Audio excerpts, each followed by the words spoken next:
I want to show you how to play that. Now, unfortunately, there's not time in this mini lesson to show you that whole thing. There's not time to show you this bit. But there is time to show you this bit. I know what you're thinking. You wanted to learn that bit as well, but it would just take too long to do all that in one go. So I'm going to show you this, this rock and roll rhythm. And that's really fun to play, and that's a lot of fun, and you can get people singing along to that. And if you want to learn the whole Johnny B. Goode song, then I suggest you go onto the website and find it on the archive, and there's a whole full-length video guitar lesson where there's time to explain the whole thing to you. Okay, so let's begin. I'm going to play this thing in slow motion through to you so you really understand what I'm doing. So it goes like this. Now, I'll just give you a clue. Keep an eye on my right hand and you'll see that I'm using palm muting to make it sound sort of chunkier, like I explained when we learned how to do power chords. Okay, so let me play it through to you so you can see what I'm doing.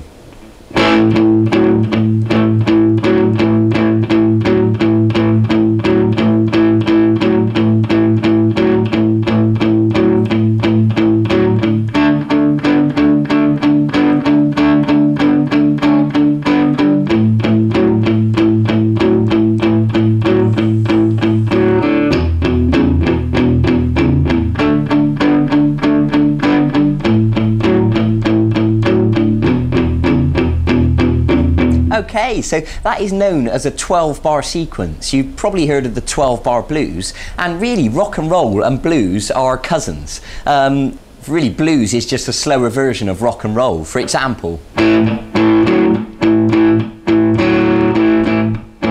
that's like a blues rhythm, and a rock and roll is the same thing but faster. Like that, okay? So I hope you get the idea. So let me begin by explaining exactly what it is I'm doing. So if you take your first finger and put it on the 4th string of fret 2, and what I'm going to ask you to do is to pluck the 5th string and the 4th string. Now, of course, the 5th string is open at this stage, so it'll sound like this. Good. And you can do that twice. Now what I want you to do is to take your 3rd finger and put it onto the 4th string at fret 4. Now, of course, we don't need this note anymore. I mean, generally, I tend to actually leave it on there, but it makes no difference. So we're going to pluck the 5th string open now and the 4th string at fret 4. And now I'm going to ask you to go back to fret 2 again.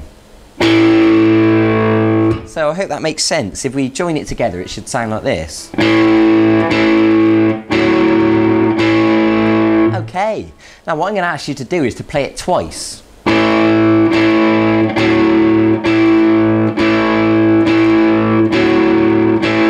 Okay, now listen carefully to me now. When you play it twice, that is 1 bar in length, because in music we call a length of music, we measure it in bars and beats. Now I want you to remember that that is 1 bar in length.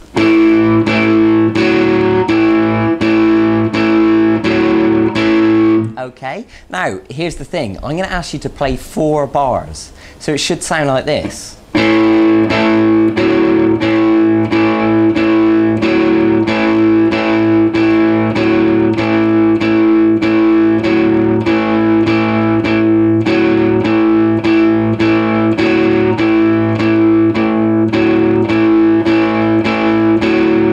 Okay, I hope that makes sense. I think it does, because you can see the numbers at the bottom of the screen. Now, of course, when you speed it up, that'll actually go by really quickly. So that's the first 4 bars of the sequence, and that shape that we've just done, we're going to call an A. And the reason for that is because the 5th string open is an A, and that is the root note. So what we've done there is like a simple chord. So now we're going to move to a D. And what that means is we're going to move down the string. Now the 4th string open is now the root note, and of course the 4th string open is a D, and we've got our first finger now on the 3rd string of fret 2. And essentially we're going to do exactly the same thing. Obviously we're plucking the 4th string and the 3rd string now, and I'm going to ask you to play 2 bars on the D.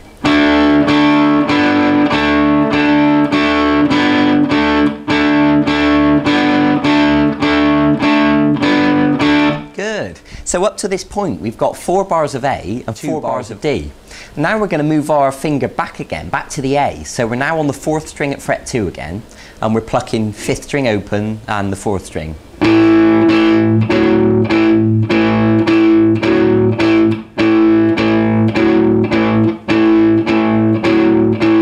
So that was 2 bars of A, okay? I hope you're following this all right, and if not, don't worry, because I'll run through it again in a second. So what we're going to do now is go to an E, and it couldn't be simpler. You're just going to move your first finger to the 5th string, fret 2, and the 6th string is open, and of course the 6th string open is an E. So you're going to pluck the 6th string and the 5th string for 1 bar.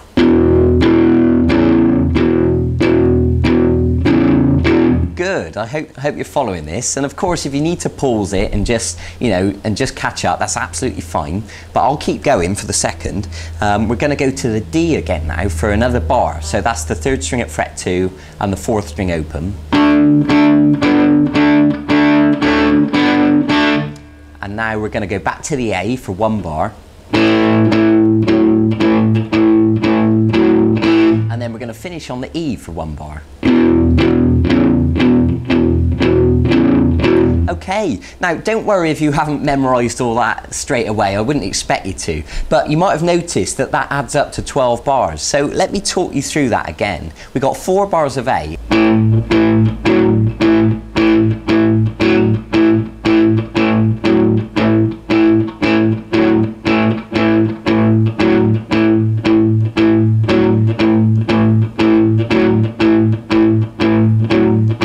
Very good. And it might be worth me pointing out, you might have noticed I'm using palm muting. Remember we learned that when we learned the power chords. I'm touching gently with the palm of my hand, just on the strings a little bit, enough to dampen the notes. Because otherwise, if we didn't use the palm muting, it would sound like this. And it doesn't quite sound as cool, okay? So we've done the 4 bars of A, just to refresh your memory, onto 2 bars of D.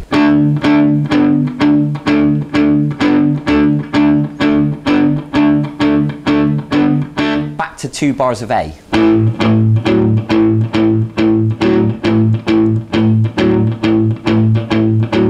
1 bar of E. 1 bar of D. 1 bar of A. 1 bar of E. Okay, I'm going to play this now a little bit faster. So.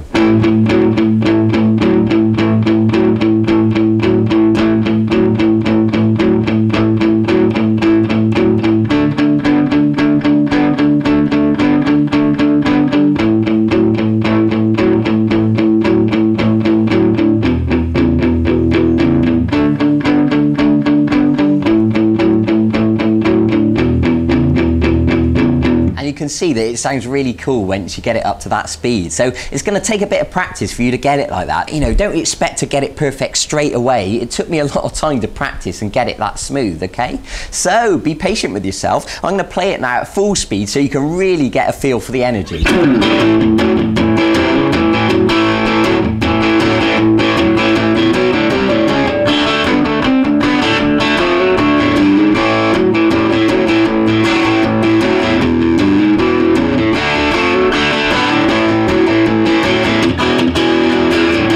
Now, I spiced it up a lot there. I put a lot of extra notes in it to make it sound even more interesting. But, you know, you can work towards that. I want you to start simple, get the hang of that, and then you'll find that once you've got it, everything else will start to flow, and all these other little interesting bits and pieces will start to come together and make sense. So you know what you got to do now. You got to go and practice it and get it nice and smooth. Take your time, be patient, go and get on with it. It'll be worth it in the end. If you want to learn Johnny B. Goode, it's on the website on vguitarlessons.com. Look on the archive and you can learn, you know, all that. You can do all that if you want to. Okay, so thanks for joining me. Can you believe we're actually nearly 3/4 of the way through this e-course now? We're actually nearly finished. We've done so much stuff already, but there's more to come. So stick with me. I'll see you in a few days for the next segment of this course. Okay, bye-bye.